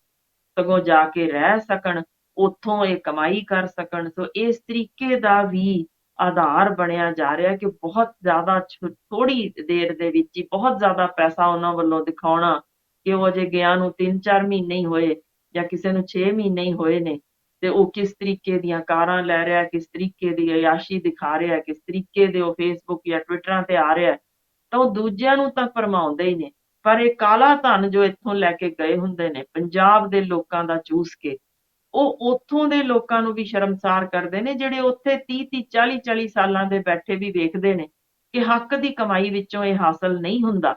ਪਰ ਇੰਨਾ ਪੈਸਾ ਜੋ ਇੱਥੋਂ ਪੰਜਾਬੀਆਂ ਨੂੰ ਨਿਚੋੜ ਕੇ ਲਿਜਾਇਆ ਗਿਆ, ਉੱਥੇ ਦੀ ਉਹਨਾਂ ਨੂੰ ਜਿਸ ਤਰੀਕੇ ਦੀ ਜ਼ਿੰਦਗੀ ਵੱਲ ਧੱਕਿਆ ਜਾਂਦਾ, ਉਹਨਾਂ ਚੋਂ ਭਾਰੀ ਮਾਤਰਾ ਨੇ ਜਿਹੜੇ ਅੱਗੋਂ ਫਿਰ ਭਾਵੇਂ ਤਾਂ ਇਸ ਤਰੀਕੇ ਦੇ ਨਸ਼ਾ ਤਸਕਰਾਂ ਨਾਲ ਜੁੜਦੇ ਨੇ, ਜਾਂ ਫਿਰ ਉਹ ਗਲਤ ਤਰੀਕੇ ਆਪਣੇ ਗੈਂਗਸ ਬਣਾ ਕੇ ਜੋ ਸਾਹਮਣੇ ਸਾਡੇ ਸਭ ਕੁਝ ਆ ਰਿਹਾ ਹੈ। ਇਹ ਨਤੀਜਾ ਇਹੋ ਜੇ ਕਿ ਇੱਥੋਂ ਦਾ ਜੋ ਕਾਲਾ ਧਨ ਲਿਜਾ ਰਹੇ ਨੇ, ਪਿਛੋਕੜ ਤੁਹਾਡੇ ਉੱਥੇ ਬੈਠਿਆਂ ਲਈ ਜਾਣਨਾ ਬਹੁਤ ਜ਼ਰੂਰੀ ਹੈ ਕਿ ਜਿਹੜਾ ਵੀ ਇਸ ਪਾਸੇ ਵੱਲ ਜਾ ਰਿਹਾ, ਉਹ ਸਾਰੇ ਸਮੁੱਚੇ ਪੰਜਾਬੀਆਂ ਦੇ ਮੂੰਹ ਉੱਤੇ ਇੱਕ ਧੱਬਾ ਬਣ ਜਾਂਦਾ। ਵਿਸ਼ਵ ਪੱਧਰ ਤੇ ਸਭਨਾਂ ਦੇ ਉੱਤੇ ਹੀ ਇਹ ਇੱਕ ਕਿੰਤੂ ਪ੍ਰੰਤੂ ਲੱਗਦਾ ਹੈ, ਜਿੱਥੇ ਇਹੋ ਜਿਹੀ ਹੁਣ ਗਵਰਨਮੈਂਟ ਆਫ ਇੰਡੀਆ ਵੱਲੋਂ ਵੀ ਇਹ ਜਾਰੀ ਹੋਣੀ ਐਡਵਾਈਜ਼ਰੀ ਕਿ ਭਾਈ ਇਹ ਗੁੰਡਾ ਅਨਸਰ ਹੁਣ ਬਾਹਰ ਜਾਣ ਲੱਗ ਪਿਆ ਜੇ, ਜਿਹੜੇ ਆਪਣੇ ਨਾਲ ਸਟੂਡੈਂਟਸ ਨੂੰ ਰੜਾਉਣ ਲੱਗ ਗਿਆ ਜੇ, ਉਹਨਾਂ ਨੂੰ ਪੈਸੇ ਦਾ ਲਾਲਚ ਦਿੰਦੇ ਨੇ, ਲੋੜਵੰਦਾਂ ਨੂੰ ਆਪਣੇ ਨਾਲ ਜੋੜਦੇ ਨੇ, ਜਿਸ 'ਚ ਸਭ ਤੋਂ ਭਿਆਨਕ ਢੰਗ ਆ ਗਿਆ ਜੇ ਸਾਡੀਆਂ ਬੇਟੀਆਂ ਨੂੰ, ਜਿਸ ਤਰੀਕੇ ਟਾਈਮਜ਼ ਆਫ ਇੰਡੀਆ 'ਚ ਖਬਰ ਵੀ ਛਪੀ ਕਿ 600 ਬੇਟੀਆਂ ਸਨ ਜਿਨ੍ਹਾਂ ਦੀਆਂ UK ਵਿੱਚ ਛੁਡਾਈਆਂ ਗਈਆਂ ਸਾਡੇ ਹੀ ਉੱਥੋਂ ਲੋਕਾਂ ਵੱਲੋਂ। ਯਾਨੀ ਸੈਲਿਊਟ ਹੈ ਜਿਹੜੇ ਸਾਡੇ ਹੀ NRI ਵੀਰ ਭੈਣ ਇਹਨਾਂ ਚੀਜ਼ਾਂ ਨੂੰ ਰੋਕਣ ਵਿੱਚ ਬਗੈਰ ਸਰਕਾਰੀ ਮਦਦ ਦੇ ਵੀ ਪੂਰਾ ਜ਼ੋਰ ਸ਼ੋਰ ਆਪਣੇ ਹੱਕ ਹਲਾਲ ਦੀ ਕਮਾਈ ਵਿੱਚੋਂ, ਮੈਂ ਤਾਂ ਹੈਰਾਨ ਸੀ ਖਬਰ ਪੜ੍ਹ ਕੇ, 60,000 ਪੌਂਡ ਤੱਕ UK ਵਿੱਚ ਉੱਥੇ ਔਰਤਾਂ ਨੇ ਜੋ ਬਣਾਈ ਹੋਈ ਏਡ, ਉਹਨਾਂ ਨੇ ਇਹਨਾਂ ਬੇਟੀਆਂ ਨੂੰ ਬਚਾਉਣ ਲਈ, ਅਵੇਅਰਨੈਸ ਕ੍ਰੀਏਟ ਕਰਨ ਲਈ। ਸੋ ਇਸ ਤਰੀਕੇ ਦਾ ਜਿਵੇਂ ਉਹਨਾਂ ਨੇ ਸ਼ੁਰੂ ਕੀਤਾ, ਇਸੇ ਤਰ੍ਹਾਂ ਕੈਨੇਡਾ ਵਿੱਚ ਵੀ, ਅਮਰੀਕਾ ਵਿੱਚ ਵੀ ਹਨ ਜਿਹੜੇ ਇਹਨਾਂ ਬੱਚਿਆਂ ਨੂੰ ਵਾਪਸ, ਜਾਂ ਬੇਟੀਆਂ ਨੂੰ ਵੀ ਵਾਪਸ, ਜੋ ਐਜੂਕੇਸ਼ਨ ਦੇ ਨਾਮ ਤੇ ਆਈਆਂ ਸੀ ਪਰ ਗਲਤ ਰਾਏ ਤੋਰ ਦਿੱਤੀਆਂ ਗਈਆਂ, ਉਹਨਾਂ ਨੂੰ ਵਾਪਸ ਸਕੂਲਿੰਗ ਜਾਂ ਉਹਨਾਂ ਦੀ ਐਜੂਕੇਸ਼ਨ ਵੱਲ ਵੀ ਫੰਡਸ ਦੇ ਰਹੇ ਨੇ। ਉਹਨਾਂ ਨੂੰ ਜਿਹੜੀਆਂ ਵਾਪਸ ਜਾਣਾ ਚਾਹਣ ਵਾਪਸ ਵੀ ਭੇਜ ਰਹੇ ਨੇ, ਤੇ ਜਿਹੜੀਆਂ ਉੱਥੇ ਰਹਿਣ ਉਹਨਾਂ ਨੂੰ ਵਸਣ ਦੇ ਢੰਗ ਜਾਂ ਉਹਨਾਂ ਦੀ ਯੋਗ ਨੌਕਰੀ ਵਿੱਚ ਵੀ ਦੇਣ 'ਚ ਮਦਦ ਦੇ ਰਹੇ ਨੇ। ਸੋ ਬਹੁਤ ਸਾਰੇ ਪਹਿਲੂ ਨੇ ਜਿਨ੍ਹਾਂ 'ਚ ਮੈਂ ਕੁਝ ਹੋਰ ਵੀ ਅੱਗੋਂ ਜ਼ਰੂਰ ਸਾਂਝੇ ਕਰਨੇ ਚਾਹਾਂਗੀ। ਡਾਕਟਰ ਸਾਹਿਬ, ਮੈਨੂੰ ਲੱਗਦਾ ਅੱਜ ਦੇ ਤੁਹਾਡੇ ਇਸ ਪ੍ਰੋਗਰਾਮ ਦਾ ਜਦੋਂ ਮੈਨੂੰ ਸ਼ੁਰੂਆਤ ਕਰਨੀ ਸੀ, ਮੈਂ ਸੋਚ ਰਿਹਾ ਸੀਗਾ ਕਿ ਕਿਸ ਤਰ੍ਹਾਂ ਦੀ ਸਕ੍ਰਿਪਟ ਹੋਣੀ ਚਾਹੀਦੀ ਹੈ ਪ੍ਰੋਗਰਾਮ ਦੀ, ਤਾਂ ਸਭ ਤੋਂ ਪਹਿਲੀ ਚੀਜ਼ ਮੈਂ ਸੋਚੀ ਸੀ ਕਿ ਤੁਹਾਨੂੰ ਬਹੁਤ ਸਾਰੇ ਲੋਕ ਫੋਲੋ ਕਰਦੇ ਨੇ ਤੇ ਅਸੀਂ ਇਹ ਜ਼ਰੂਰ ਚਾਹਾਂਗੇ ਉਹਨਾਂ ਨੌਜਵਾਨ ਬੱਚਿਆਂ ਨੂੰ ਅਸੀਂ ਸਿੱਧੇ ਰਸਤੇ ਜ਼ਰੂਰ ਪਾਈਏ, ਕਿਉਂਕਿ ਇਸ ਵੇਲੇ ਜੋ ਡਾਟਾ ਸਾਹਮਣੇ ਆ ਰਿਹਾ ਡਾਕਟਰ ਸਾਹਿਬ, ਕਤਲ ਵੀ ਹੋ ਰਹੇ ਨੇ। ਇੱਕ ਗੁਰਵਿੰਦਰ ਸਿੰਘ ਸੀ ਜੀ, ਬੱਚਾ 25 ਸਾਲਾਂ ਦਾ, ਤੇ ਪਿਛਲੇ ਮਹੀਨੇ 11 ਸਤੰਬਰ ਨੂੰ ਉਹਦੀ ਬਾਡੀ ਮਿਲੀ ਹੈ ਜੀ, ਕਾਰ ਦੇ ਵਿੱਚ ਦੋ ਲੋਕਾਂ ਦੀ ਬਾਡੀ ਮਿਲੀ ਸੀਗੀ। ਸੋ ਇਸ ਤਰ੍ਹਾਂ ਦੇ ਕ੍ਰਾਈਮ ਜਿਹੜੇ ਹੋ ਰਹੇ ਨੇ, ਬਰੈਂਪਟਨ ਦੇ ਵਿੱਚ ਵੀ ਝਗੜੇ ਹੋਏ ਨੇ ਜੀ। ਕੋਈ ਸ਼ੱਕ ਨਹੀਂ ਅਣਖ ਸਾਡੇ ਵਿੱਚ ਹੈਗੀ ਹੈ, ਪਰ ਥੋੜਾ ਜਿਹਾ ਜੇ ਤੁਸੀਂ ਕੋਈ ਡਾਇਰੈਕਸ਼ਨ ਇਸ ਪ੍ਰੋਗਰਾਮ ਦੇ ਵਿੱਚ ਇੰਟਰਨੈਸ਼ਨਲ ਸਟੂਡੈਂਟਸ ਨੂੰ ਦਿਓਗੇ ਕਿ ਸਾਨੂੰ ਸਬਰ ਕਿੱਦਾਂ ਰੱਖਣਾ ਹੈ, ਸ਼ਾਂਤੀ ਕਿੱਦਾਂ ਰੱਖਣੀ ਹੈ ਅਣਖ ਦੇ ਨਾਲ, ਤਾਂ ਹੀ ਸਾਡੀ ਅਣਖ ਜਿਉਂਦੀ ਰਹੂਗੀ। ਤੇ ਦੂਜੇ ਪਾਸੇ ਮੈਂ ਦੱਸੂਗਾ ਜਿਹੜੀ ਗੱਲ ਤੁਸੀਂ ਕੀਤੀ ਹੈ ਡਾਕਟਰ ਸਾਹਿਬ ਕਿ ਲਗਜ਼ੂਰੀਅਸ ਲਾਈਫ ਸੋਚ ਕੇ ਬੱਚੇ ਇੱਥੇ ਆ ਜਾਂਦੇ ਨੇ ਜਾਂ ਮਾਪਿਓ ਭੇਜ ਦਿੰਦੇ ਨੇ ਕਿ ਭਾਈ ਕੈਨੇਡਾ ਚਲਾ ਜਾ, ਤੇ ਕੈਨੇਡਾ ਜਾਂਦੇ ਹੀ ਤੇਰੇ ਉੱਥੇ ਦਰਖਤ ਝਾੜਨੇ ਸ਼ੁਰੂ ਕਰਦੇ, ਡਾਲਰ ਲੱਗੇ ਹੋਏ ਆ ਉੱਥੇ। ਸੋ ਉਸ ਤਰ੍ਹਾਂ ਦਾ ਕੋਈ ਵੀ ਹਾਲਾਤ ਇੱਥੇ ਨਹੀਂ ਹੈ। ਇੱਥੇ ਆ ਕੇ ਸ਼ਾਇਦ 4 ਗੁਣਾ ਵੱਧ ਮਿਹਨਤ ਕਰਨੀ ਪੈਂਦੀ ਹੈ ਜੀ। ਬੱਚੇ 2-2 ਸ਼ਿਫਟਾਂ ਲਗਾਉਂਦੇ ਨੇ, 8-8 ਘੰਟੇ ਦੀਆਂ 2-2 ਜੌਬਸ ਕਰਦੇ ਨੇ, ਤਾਂ ਉਹ ਆਪਣੇ ਪੁਰਾਣੇ ਕਰਜ਼ੇ ਜਿਹੜੇ ਤੁਸੀਂ ਕਹਿੰਦੇ ਹੋ ਕਿ ਕੁਝ ਤਾਂ ਲੋਕ ਜ਼ਮੀਨਾਂ ਵੇਚ ਕੇ ਆ ਗਏ ਨੇ ਜੀ, ਤੇ ਕੁਝ ਲੋਨ ਚੱਕ ਕੇ ਆਉਂਦੇ ਨੇ, ਉਹ ਲੋਨ ਉਤਾਰਨ ਲਈ, ਮਾਪਿਓ ਦੀ ਮਦਦ ਕਰਨ ਲਈ ਦਿਨ ਰਾਤ ਆਪਣੀ ਜਵਾਨੀ ਨੂੰ ਖਰਾਬ ਕਰਕੇ ਉਹ 2-2 ਸ਼ਿਫਟਾਂ ਕੰਮ ਦੀਆਂ ਕਰਦੇ ਨੇ, ਕਦੇ ਫੈਕਟਰੀ ਦੇ ਵਿੱਚ ਤੇ ਕਦੇ ਕਿਸੇ ਰੈਸਟੋਰੈਂਟ ਦੇ ਵਿੱਚ, ਕਿਸੇ ਹੋਟਲ ਦੇ ਵਿੱਚ। ਤੇ ਤਰਾਸਦੀ ਇਹ ਹੈ ਡਾਕਟਰ ਸਾਹਿਬ, ਇਹਨਾਂ ਹੋਟਲਾਂ ਦੇ ਮਾਲਕਾਂ ਨੂੰ, ਜਿਸ ਤਰ੍ਹਾਂ ਮੈਂ ਤੁਹਾਨੂੰ ਕਹਿ ਰਿਹਾ ਕਿ ਤੁਸੀਂ ਜ਼ਰੂਰ ਗਾਈਡ ਕਰਿਓ ਪਲੀਜ਼, ਜਿਹੜੇ ਸਾਡੇ ਪੁਰਾਣੇ ਵਸਦੇ ਪੰਜਾਬੀ ਨੇ ਇੱਥੇ ਇਹਨਾਂ ਦੇਸ਼ਾਂ ਦੇ ਵਿੱਚ, ਚਾਹੇ ਉਹ ਯੂਰਪ ਦੇ ਵਿੱਚ ਨੇ, ਚਾਹੇ ਕੈਨੇਡਾ 'ਚ ਨੇ, ਅਮਰੀਕਾ 'ਚ ਨੇ, ਆਸਟ੍ਰੇਲੀਆ 'ਚ ਨੇ, ਉਹ ਐਕਸਪਲੋਇਟ ਵੀ ਕਰਦੇ ਨੇ ਜੀ ਸਾਡੇ ਸਟੂਡੈਂਟਸ ਨੂੰ, ਸਾਡੇ ਉਹਨਾਂ ਨਵੇਂ ਬੱਚਿਆਂ ਨੂੰ, ਕਿ ਭਾਈ ਬਾਕੀਆਂ ਨੂੰ ਤਾਂ ਅਸੀਂ $20 ਦੇਾਂਗੇ ਤੇ ਤੁਹਾਨੂੰ ਅਸੀਂ ਦੇਾਂਗੇ ਸਾਰੇ $10 ਘੰਟੇ ਦੇ। ਕਿਉਂਕਿ ਤੁਸੀਂ 2 ਨੰਬਰ 'ਚ ਕੰਮ ਕਰਨਾ ਆ, ਅਸੀਂ ਤੁਹਾਨੂੰ 20 ਘੰਟੇ ਤੋਂ ਵੱਧ ਅਲਾਉਡ ਨਹੀਂ ਹੈ। ਹਾਲਾਂਕਿ ਹੁਣ ਸਰਕਾਰ ਨੇ 20 ਘੰਟੇ ਤੋਂ ਵੱਧ ਅਲਾਉ ਕਰਤਾ ਜੀ ਕੈਨੇਡਾ ਦੇ ਵਿੱਚ, ਕਿਉਂਕਿ ਉਹਨਾਂ ਕੋਲੇ ਵਰਕਫੋਰਸ ਘੱਟ ਦੀ ਦਿਖਦੀ ਹੈ ਜੀ ਡਾਕਟਰ ਸਾਹਿਬ। ਬਿਲਕੁਲ ਸਹੀ ਕਹਿੰਦੇ ਹੋ ਜੀ। ਜਿਹੜਾ ਗਾਰਡੀਅਨ ਅਖਬਾਰ ਦੇ ਵਿੱਚ ਵੀ ਜੋ ਛਾਪਿਆ, ਉਹਦੇ ਵਿੱਚ ਕੁਝ ਚੀਜ਼ਾਂ ਵਾਕਈ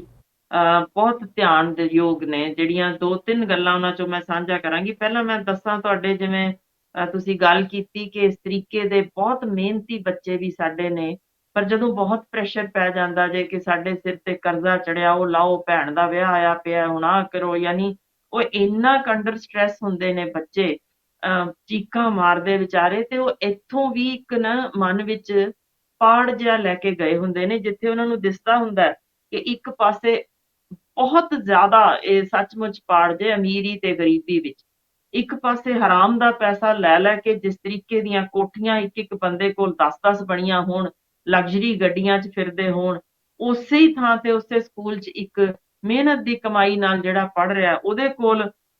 ਕੁਛ ਵੀ ਨਾ ਹੋਵੇ, ਆਖਰ ਸੁਪਨੇ ਤਾਂ ਬੱਚਿਆਂ ਦੇ ਹੁੰਦੇ ਹੀ ਨੇ। ਤਾਂ ਅਸੀਂ ਜਬਰੀ ਉਹਨਾਂ ਨੂੰ ਇੱਕ ਤਾਂ ਇੱਥੇ ਦੇ ਮਾਹੌਲ ਦੇ ਅਨੁਸਾਰ ਬਾਹਰ ਭੇਜਦੇ ਹਾਂ। ਛੇਤੀ ਭੇਜਣ ਦੇ ਚੱਕਰ ਵਿੱਚ ਅਸੀਂ ਬਹੁਤੇ ਉਹ ਨੇ ਜਿਨ੍ਹਾਂ ਨੇ ਕੁਝ ਪੜ੍ਹਾਈ ਵਾਧੂ ਕੀਤੀ ਨਹੀਂ, ਜਾਂ ਤਾਂ ਅਨਪੜ੍ਹ ਹੀ ਹੋਏ ਹਨ, ਤੇ ਜਾਂ ਫਿਰ ਅਜਿਹੇ ਹਾਲ ਵਿੱਚ ਜਿਹੜੇ 10ਵੀਂ ਪਾਸ ਕੀਤੀ ਜੇ, ਕੁਝ ਵੀ ਅੱਗੋਂ ਹਾਸਲ ਕੋਈ ਨਈ ਡਿਗਰੀ ਕੀਤੀ ਹੋਈ, ਸੋ ਉਹ ਮਜਬੂਰ ਹੋ ਜਾਂਦੇ ਨੇ ਇਸ ਤਰੀਕੇ ਦੀਆਂ ਜੌਬਸ ਕਰਨ ਲਈ ਕਿ ਕਿਸੇ ਹੀ ਹਾਲ ਵਿੱਚ ਜਾਈਏ। ਯਾਨੀ ਅਸੀਂ ਪੜ੍ਹ ਲਿਖ ਕੇ ਜਾਣ ਨਾਲੋਂ ਛੇਤੀ ਧੱਕੇ ਜਾਣ ਵੱਲ ਨੂੰ ਤੋਰਦੇ ਹਾਂ, ਜਿੱਥੇ ਉਹਨਾਂ ਨੂੰ ਪਿਛਲਾ ਥਾਂ ਤਾਂ ਦਿਖ ਹੀ ਰਿਹਾ ਹੁੰਦਾ, ਗਰੀਬੀ ਅੱਤ ਦੀ ਹੈ। ਦੂਜਾ, ਮਨ ਵਿੱਚ ਜੋ ਹੁੰਦਾ ਛੇਤੀ ਲੈਣ ਦੇ ਚੱਕਰ ਵਿੱਚ, ਉਹ ਇਹਨਾਂ ਗਲਤ ਰਾਹਾਂ ਵਿੱਚ, ਇਹਨਾਂ ਹੱਥਾਂ 'ਚ ਫਸ ਜਾਂਦੇ ਨੇ, ਜਿਹੜੇ ਆਲਰੇਡੀ ਉੱਥੇ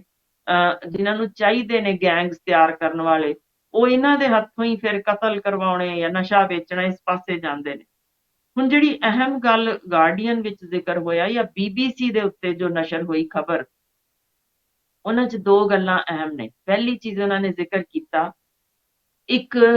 ਏਜੰਟਸ ਜੋ ਇੱਥੇ ਲਗਾਤਾਰ ਮਸ਼ਰੂਮਿੰਗ ਹੋ ਰਹੀ ਹੈ, ਉਹਨਾਂ ਨੇ ਕਿਹਾ ਕਿ ਇਹਨਾਂ ਦੇ ਬੜੇ ਤਗੜੇ ਇੱਕ ਨੈਕਸਸ ਸ਼ੁਰੂ ਹੋਇਆ ਹੈ। ਹੁਣ ਜੋ ਗਾਰਡੀਅਨ ਵਿੱਚ ਜਾਂ BBC ਦੀ ਨਿਊਜ਼ ਦੇ ਆਧਾਰ ਉੱਤੇ ਹੀ ਬੋਲਣ ਲੱਗੀਆਂ ਕਿ ਇਹਨਾਂ ਏਜੰਟਾਂ ਨੇ ਆਪਣੇ ਬੰਦੇ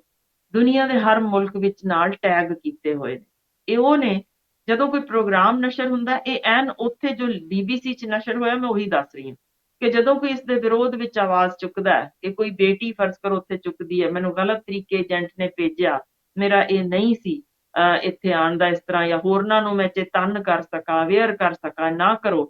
ਤਾਂ ਉਹ ਨੈਕਸਸ ਜੋ ਇਹਨਾਂ ਨੇ ਛੱਡੇ ਹੁੰਦੇ ਨੇ ਉਹਨਾਂ ਮੁਲਕਾਂ ਵਿੱਚ, ਉਹ ਪੂਰੇ ਹੱਥ ਧੋ ਕੇ ਇਹਨਾਂ ਦੇ ਮਗਰ ਪੈ ਜਾਂਦੇ ਨੇ ਕਿ ਇਹਨਾਂ ਨੂੰ ਚੁੱਪ ਕਰਾਇਆ ਜਾਏ, ਇਹ ਸਾਨੂੰ ਬਦਨਾਮ ਕਰਦੇ ਨੇ, ਸਾਡੀ ਕੌਮ ਤੇ ਇਹ ਲੱਗ ਗਿਆ ਛਿੰਡਣ, ਇਹ ਕਰਤਾ ਉਹ ਕਰਤਾ, ਯਾਨੀ ਟਵਿੱਟਰਾਂ ਫੇਸਬੁੱਕਾਂ ਤੇ ਉਹਨੂੰ ਭੰਡਣ ਉਸੇ ਬੇਟੀ ਨੂੰ ਲੱਗ ਜਾਂਦੇ ਨੇ।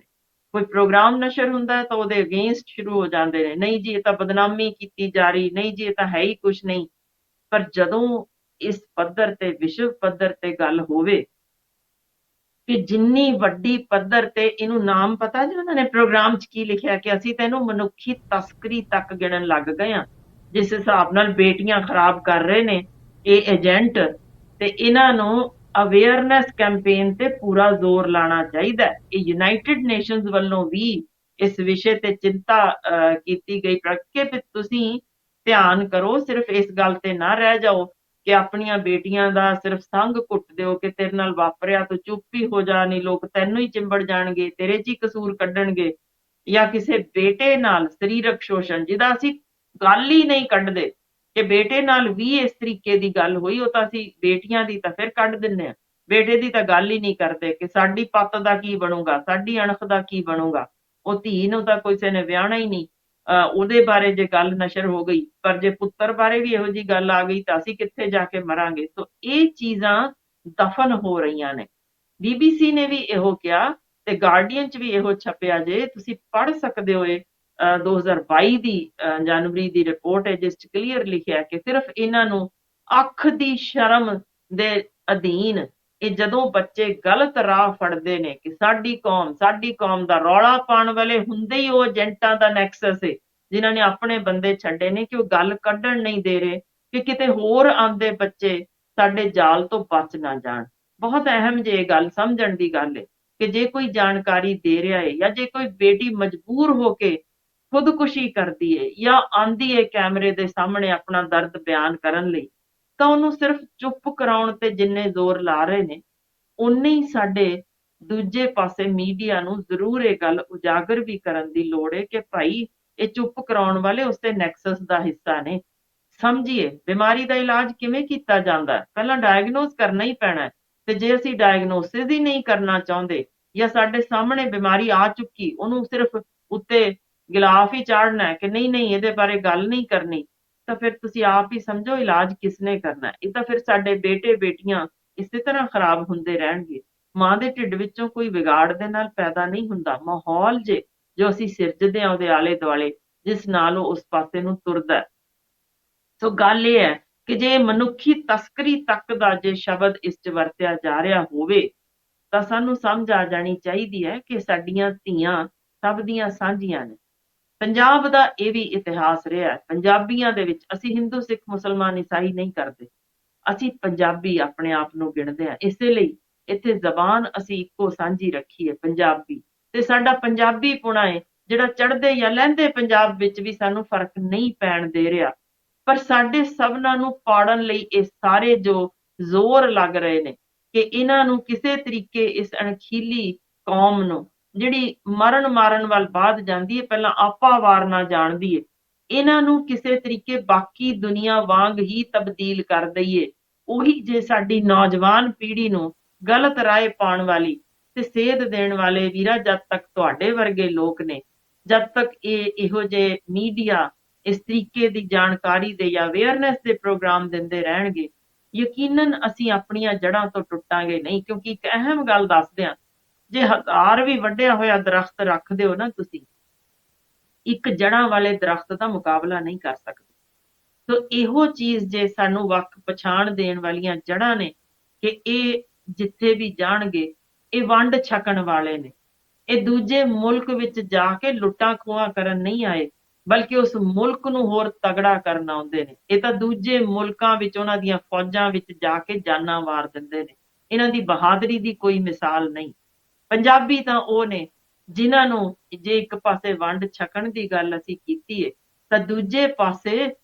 ਹੋਰਨਾਂ ਮੁਲਕਾਂ ਦੇ ਵਿੱਚ ਜਾ ਕੇ ਉਹਨਾਂ ਮੁਲਕ ਦੇ ਆਪਣੇ ਆਪ ਨੂੰ ਇਸ ਤਰੀਕੇ ਢਾਲ ਲੈਂਦੇ ਨੇ ਕਿ ਉਹ ਅਮਰੀਕਾ ਦੀ ਜੈ ਕਰਨਗੇ, ਕੈਨੇਡਾ ਦੀ ਜੈ ਕਰਨਗੇ, ਪਰ ਉਹਦੇ ਨਾਲੋਂ ਨਾਲ ਉਹਨਾਂ ਦੇ ਮਨ ਵਿੱਚ ਜਿਹੜੀ ਜੜ ਪਿੱਛੇ ਜੁੜੀ ਹੈ ਨਾ, ਉਹ ਪੰਜਾਬ ਦੀ ਵੀ ਜੈ ਜੈਕਾਰ ਜ਼ਰੂਰ ਕਰਦੇ ਨੇ। ਇਸੇ ਜੜ੍ਹਾਂ ਨੂੰ ਤੋੜਨ ਲਈ ਪੂਰਾ ਜ਼ੋਰ ਲਾਇਆ ਜਾ ਰਿਹਾ ਹੈ, ਜੋ ਅਸੀਂ ਜੜ ਵਾਕਈ ਟੁੱਟਣ ਨਹੀਂ ਦੇਣੀ। ਜੀ ਡਾਕਟਰ ਸਾਹਿਬ, ਬਹੁਤ ਧੰਨਵਾਦ ਤੁਹਾਡਾ, ਕਿਉਂਕਿ ਤੁਸੀਂ ਬਹੁਤ ਵੱਡੇ ਮੁੱਦੇ ਉਠਾਏ ਨੇ। ਮੈਂ ਤੁਹਾਨੂੰ ਇਹ ਵੀ ਦੱਸਣਾ ਚਾਹੂੰਗਾ ਕਿ ਤੁਸੀਂ ਵੀ ਬਤੌਰ ਪੰਜਾਬ ਦੀ ਧੀ ਜੋ ਆਵਾਜ਼ ਬੁਲੰਦ ਕਰਦੇ ਹੋ, ਪੂਰੇ ਵਿਸ਼ਵ ਦੇ ਵਿੱਚੋਂ ਆਵਾਜ਼ ਗੂੰਜਦੀ ਹੈ।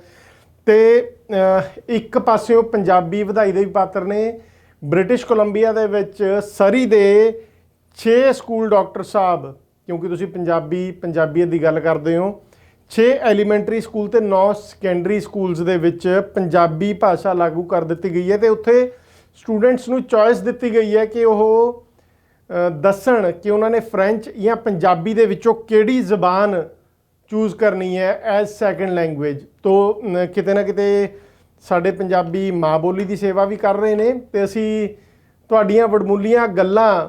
ਉਹਨਾਂ ਤੱਕ ਵੀ ਪਹੁੰਚਾਉਣੀਆਂ ਚਾਹਾਂਗੇ ਜਿਹੜੇ ਲੋਕ ਇੱਥੇ ਸਟੂਡੈਂਟਸ ਨੂੰ, ਨਵੇਂ ਬੱਚਿਆਂ ਨੂੰ ਐਕਸਪਲੋਇਟ ਕਰਦੇ ਨੇ, ਕਿਉਂਕਿ ਜਿਹੜੇ ਪੁਰਾਣੇ ਲੋਕ ਆਏ ਨੇ ਉਹ ਵੀ ਕਿਸੇ ਨਾ ਕਿਸੇ ਵੇਲੇ ਨਵੇਂ ਹੀ ਸੀਗੇ ਜਦੋਂ ਇਸ ਕੰਟਰੀ ਦੇ ਵਿੱਚ ਆਏ ਸੀਗੇ। ਸੋ ਦੂਜਿਆਂ ਦੀ ਮਦਦ ਕਰਨ ਦੀ ਗੱਲ ਜੇ ਅਸੀਂ ਵਿਚਾਰਨ ਲੱਗ ਜਾਈਏ ਤਾਂ ਸ਼ਾਇਦ ਪ੍ਰਮਾਤਮਾ ਤਾਂ ਭਲਾ ਕਰਦਾ ਹੀ ਕਰਦਾ ਹੈ। ਤੇ ਲੋਕਾਈ ਦੇ ਵਿੱਚ ਵੀ ਚਰਚਾ ਹੁੰਦੀ ਹੈ ਕਿ ਭਾਈ ਆ ਪੰਜਾਬੀ ਨੇ, ਪੰਜਾਬੀਆਂ ਨੂੰ ਕਿੰਨਾ ਪਿਆਰ ਕਰਦੇ ਨੇ, ਦੇਖੋ ਕਿੰਨੀ ਯੂਨਿਟੀ ਹੈ ਇਹਨਾਂ ਦੇ ਵਿੱਚ। ਸੋ ਪਿਆਰ ਜੇ ਅਸੀਂ ਦਿਖਾਵਾਂਗੇ, ਉਹ ਯੂਨਿਟੀ ਅਸੀਂ ਦਿਖਾਵਾਂਗੇ, ਉਹ ਸ਼ਾਇਦ ਬਹੁਤ ਅੱਗੇ ਤੱਕ ਲੈ ਜਾਊਗੀ ਸਾਡੀ ਕੌਮ ਨੂੰ, ਸਾਡੇ ਦੇਸ਼ ਨੂੰ, ਸਾਡੇ ਪੰਜਾਬ ਨੂੰ, ਸਾਡੇ ਭਾਰਤ ਨੂੰ ਬਹੁਤ ਅੱਗੇ ਤੱਕ ਲੈ ਜਾਊਗੀ। ਤੇ ਡਾਕਟਰ ਸਾਹਿਬ, ਇਹਦੇ ਨਾਲ ਹੀ ਕੁਝ ਅਜਿਹੀਆਂ ਵੀ ਖਬਰਾਂ ਆਉਂਦੀਆਂ ਨੇ ਕਿ ਅਸੀਂ ਜਵਾਨੀ ਦੇ ਜੋਸ਼ ਦੇ ਵਿੱਚ ਕੋਈ ਅਜਿਹੇ ਕੰਮ ਵੀ ਕਰ ਦਿੰਦੇ ਆ। ਪਿੱਛੇ ਇੱਕ ਖਬਰ ਸੀ ਕਿ 40 ਵਿਦਿਆਰਥੀਆਂ ਨੂੰ ਡਿਪੋਰਟ ਕੀਤਾ ਜਾ ਸਕਦਾ ਹੈ ਕਿਉਂਕਿ ਉਹਨਾਂ ਨੇ ਪੁਲਿਸ ਕਾਂਸਟੇਬਲ ਦੇ ਉੱਤੇ ਹਮਲਾ ਕਰਨ ਦੀ ਕੋਸ਼ਿਸ਼ ਕੀਤੀ ਆ। ਉਹ ਕਾਰ ਦੇ ਵਿੱਚ ਤਕਰੀਬਨ 3 ਘੰਟੇ ਸਟੂਡੈਂਟਸ ਬਹੁਤ ਉੱਚੀ ਆਵਾਜ਼ ਦੇ ਵਿੱਚ ਡੈਕ ਲਾ ਕੇ ਬੈਠੇ ਸੀ, ਤੇ ਜਦੋਂ ਪੁਲਿਸ ਕਰਮੀ ਸਰਬਜੀਤ ਸਾਂਘਾ ਨੇ ਉਹਨਾਂ ਨੂੰ ਰੋਕਿਆ ਤਾਂ ਉਹਨਾਂ ਨੇ ਉਹਦੀ ਵਿੰਡੋ ਨੂੰ ਵੀ ਖੋਲ੍ਹਣ ਦੀ ਕੋਸ਼ਿਸ਼ ਕੀਤੀ ਤੇ ਉਹਨਾਂ ਨੂੰ ਬਦਤਮੀਜ਼ੀ ਨਾਲ ਬੋਲਿਆ ਵੀ। ਸੋ ਅਜਿਹੀਆਂ ਹਰਕਤਾਂ ਅਸੀਂ ਕਿਰਪਾ ਕਰਕੇ ਜੀ ਹੱਥ ਜੋੜ ਕੇ ਬੇਨਤੀ ਹੈ, ਕਿਉਂਕਿ ਬਹੁਤ ਸਰਮਾਇਆ ਤੁਸੀਂ ਆਪਣੇ ਮਾਪਿਓ ਦਾ ਇੱਥੇ ਇਨਵੈਸਟ ਕੀਤਾ ਹੋਇਆ ਆ ਮੈਂ ਕਹੂੰਗਾ, ਕਿਉਂਕਿ ਇੰਟਰਨੈਸ਼ਨਲ ਸਟੂਡੈਂਟ ਦੀ ਫੀਸ 4 ਗੁਣਾ ਵੱਧ ਹੁੰਦੀ ਹੈ ਜੀ ਕੈਨੇਡੀਅਨ ਸਿਟੀਜ਼ਨ ਜਾਂ ਕੈਨੇਡੀਅਨ PR ਤੋਂ। ਇਸ ਲਈ ਕਿਰਪਾ ਕਰੋ ਉਸ ਮਾਇਆ ਨੂੰ ਖਰਾਬ ਨਾ ਕਰੋ, ਜ਼ਾਇਆ ਨਾ ਕਰੋ। ਜਵਾਨੀ ਦੇ ਜੋਸ਼ ਦੇ ਵਿੱਚ ਆ ਕੇ ਥੋੜ੍ਹਾ ਜਿਹਾ ਸੂਝ-ਬੂਝ ਨਾਲ ਧਿਆਨ ਕਰੋ, ਕੰਮ ਕਰੋ, ਮੌਜਾਂ ਕਰੋ, ਕਿਉਂਕਿ ਇੱਥੇ ਦੇ ਸਕੂਲ ਵੀ ਡਾਕਟਰ ਸਾਹਿਬ ਮੈਂ ਦੱਸੂਗਾ ਕਿ ਇੱਕ ਸਾਸ਼ਾ ਆਓ ਯੋਂਗ ਹੈ, ਇੱਕ ਸਟੂਡੈਂਟ ਸੀ 11ਵੀਂ ਦੇ ਵਿੱਚ, ਤੇ ਉਹ ਜਦੋਂ ਯੂਨੀਵਰਸਿਟੀ ਦੇ ਵਿੱਚ ਗਈ ਉਹਨੇ ਇੱਕ ਪ੍ਰੋਗਰਾਮ ਜੁਆਇਨ ਕੀਤਾ ਸੀਗਾ as volunteer, global leadership program ਸੀਗਾ, ਤੇ ਉਹਦੇ ਵਿੱਚ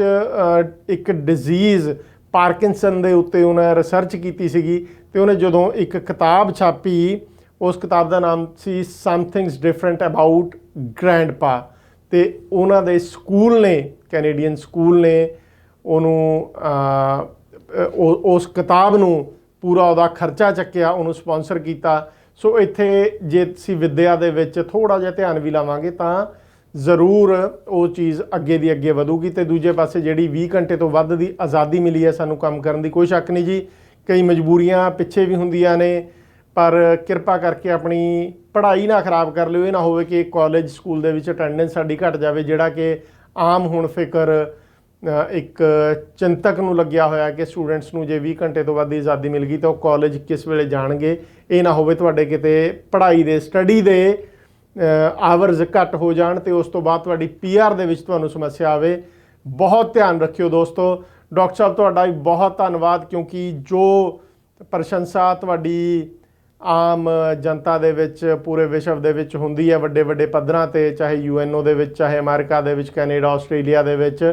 ਸੋ ਉਹ ਸੱਚੀ ਹੈ। ਤੁਹਾਡੀ ਗੱਲ ਬਹੁਤ ਲੋਕ ਮੰਨਦੇ ਨੇ ਜੀ, ਔਰ ਆਸ ਰੱਖਾਂਗੇ ਕਿ ਕੈਨੇਡਾ ਦੇ ਵਿਦਿਆਰਥੀ, UK ਦੇ ਵਿਦਿਆਰਥੀ, ਅਮਰੀਕਾ ਦੇ ਵਿਦਿਆਰਥੀ, ਆਸਟ੍ਰੇਲੀਆ ਦੇ ਵਿਦਿਆਰਥੀ ਵੀ ਤੁਹਾਡੀ ਗੱਲ ਨੂੰ ਬਹੁਤ ਧਿਆਨ ਨਾਲ ਸੁਣਨਗੇ ਤੇ ਅੱਗੇ ਨੂੰ ਆਪਣੀ ਜ਼ਿੰਦਗੀ ਦੇ ਵਿੱਚ ਬਹੁਤ ਸੁਧਾਰ ਲਿਆਉਣਗੇ। ਤੇ